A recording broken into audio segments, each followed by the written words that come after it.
Okay, so this is the What's New feed that you get if you go from Amazon CodeCatalyst on here to the What's New pieces. And I'm recording this right after reInvent 2023, which was pretty exciting from a CodeCatalyst perspective.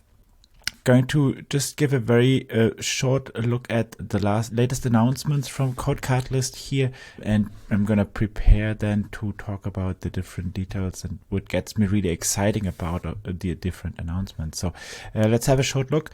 So already in November, the team announced 3 kind of major things. This was before reInvent, and I'm going to try to tell you why these are major things, right? So this is really important. The announcing teams for CodeCatalyst came together with announcing the single sign-on integration with Identity Center, came together with announcing the virtual private cloud integration. These 3 announcements are kind of combined because they all target enterprise users and are really focused on getting you in better control around how to get logged in and how to get working with Amazon CodeCatalyst. Also, it allows further integrations. I'm going to cover both the announcements of the Identity Center and the virtual private cloud in a little bit more details as well later. So then at reInvent, the team was very proud to announce the CodeCatalyst Enterprise tier. This at the end is a new billing and pricing model that actually scales together with the number of users that you have.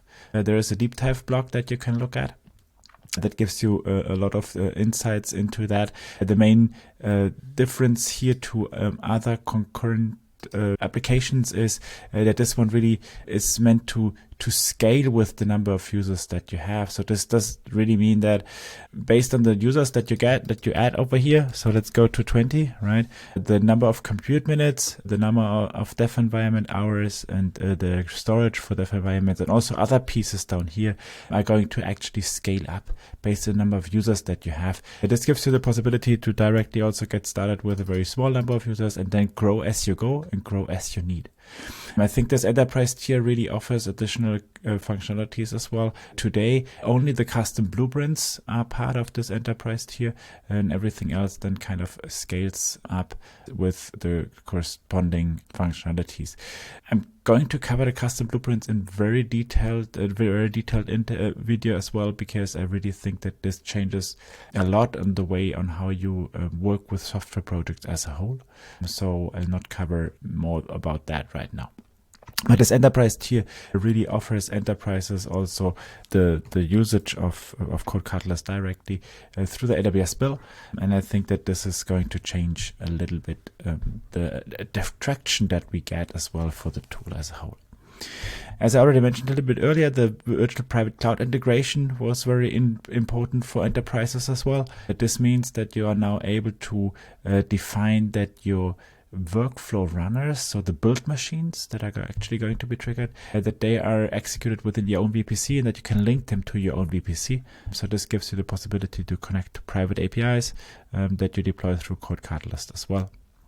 And also gives you the possibility to then also access your own internal Git repository, maybe, or maybe also your own Artifactory store that you're using internally. And of course, for that, it was very important to have that single sign-on integration, which is handled through an AWS IAM Identity Center account already. So this means that you will need to have your AWS IAM Identity Center already set up, which most of the organizations already have, in a separated AWS account. And then you can link this one to your CodeCatalyst space. And now you will be able to access CodeCatalyst using the roles and permissions and user accounts that you have signed up in the Identity Center, which then actually means that if you connect Identity Center to your internal IDP, you need to manage accounts only once, and then you can automatically loop them into CodeCatalyst.